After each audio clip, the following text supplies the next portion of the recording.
Bismillahirrahmanirrahim. Assalamualaikum warahmatullahi wabarakatuh.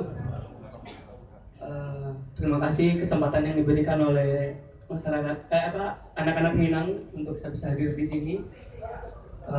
Batang tibarau tumbuh di ladang, pucuk batu menjulai tinggi, nyampang di rantau sanak lai sanang, pulang ke kampung bangun nagari.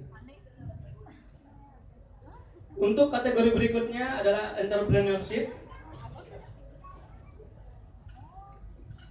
Nominasinya adalah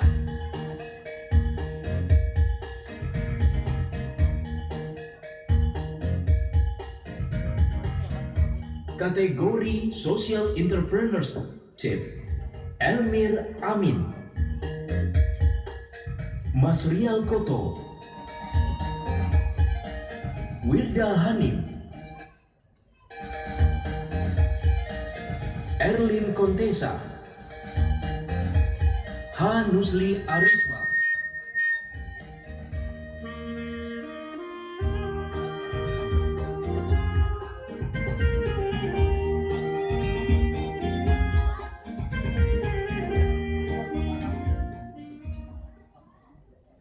untuk pemenang kategori entrepreneurship, pemenangnya adalah Masril Koto.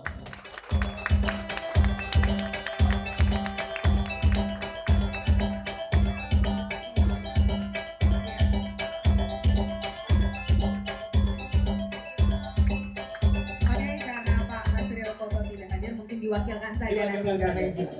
Ya, terima kasih Uda Meji. Dan selanjutnya, terima kasih.